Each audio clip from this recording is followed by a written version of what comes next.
سبحان الله والحمد لله الحمدللہ الذی وحدہ والصلاة والسلام علی من لا نبی بعدہ۔ بہت سارے لوگ شکایتیں کرتے ہیں اور پوچھتے بھی رہتے ہیں کہ دلوں کے اندر بہت سارے وساوس آتے ہیں، ان وساوس کا حکم کیا ہے؟ تو وساوس کا آنا یہ شیطان کی جانب سے ہوتا ہے یا شیطان کے اثر سے ہوتا ہے، اور اگر انسان ان برے خیالات کو آنے پر اور ان وساوس کے آنے پر اس کو برا بھی سمجھتا ہے تو یہ پھر ایمان کی علامت ہے۔ حدیث پاک کے اندر موجود ہے، مشکات المصابیح کے اندر ایک چیپٹر ہے باب الوسوسہ، اس میں ایک روایت موجود ہے۔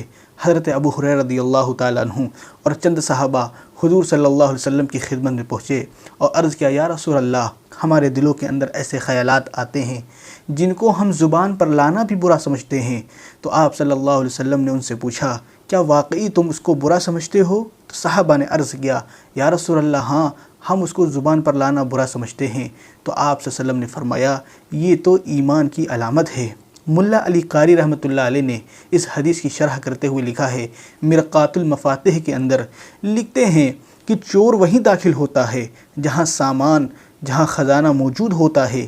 اسی طرح شیطان ہے، شیطان بھی انہی دلوں کے اندر وسوسہ ڈالتا ہے جہاں ایمان موجود ہوتا ہے۔ لہٰذا ایمان والوں کو چاہیے کہ ان وسوسے پر دھیان نہیں دینا چاہیے بلکہ انہیں جھڑک دینا چاہیے۔ اور ملا علی قاری رحمۃ اللہ علیہ نے آگے یہ بھی لکھا ہے کہ صحابہ کا اس طرح سے سوال کرنا کہ ہمارے دلوں کے اندر ایسے سوال آتے ہیں جن کو ہم زبان پر لانا ہی برا سمجھتے ہیں، تو اس جملے سے یہ پتہ چلتا ہے کہ صحابہ کے دلوں کے اندر بھی ایسے ایسے خیال آتے تھے کہ جن کا آدمی اگر تکلم کر لے، جن کا آدمی اگر یقین کر لے تو آدمی کفر میں بھی داخل ہو سکتا ہے۔ لیکن دوستو، صحابہ کے دل ایمان سے لبریز تھے، ایمان سے بھرے ہوئے تھے، تو ان کو یہ بات کی فکر ہو جایا کرتی تھی۔ ایسا تو نہیں ہے کہ کہیں ایمان کے اندر کمی ہو گئی تو دربار رسالت میں پہنچ کر اپنی اصلاح کرا لیا کرتے تھے۔ لہٰذا ان وسوسوں پر دھیان نہیں دینا چاہیے، ان کو جھڑک دینا چاہیے، ان کو اپنے دل کے اندر جگہ بھی نہیں دینا چاہیے اور لوگوں سے اس کا اظہار بھی نہیں کرنا چاہیے، بلکہ اللہ تبارک تعالیٰ کے دربار میں حاضر ہو کر اللہ سے توبہ کرنی چاہیے اور اللہ تعالیٰ کے ذکر اور اذکار کثرت سے کرنی چاہیے۔ اور وسوسے کا علاج خود حدیث کے اندر ہی موجود ہے، یہ روایت بھی مشکات المصابیح کے اندر موجود ہے۔ حضرت ابو ہریرہ رضی اللہ تعالیٰ عنہ روایت کرتے ہیں کہ آپ صلی اللہ علیہ وسلم نے فرمایا کہ ابو ہریرہ کہ شیطان لوگوں کے پاس آتا ہے اور سوال کرتا ہے، بتاؤ آسمان کس نے بنایا، یہ بتاؤ مخلوق کس نے پیدا کیے، پھر کرتے کرتے ایسا سوال پوچھتا ہے اور کہتا ہے، بتاؤ رب کو کس نے پیدا کیا۔ جب شیطان سوال کرتے کرتے یہاں تک پہنچ جائے تو تم اللہ سے پناہ مانگا کرو اور اپنے آپ کو اس وسوسے سے روک لیا کرو۔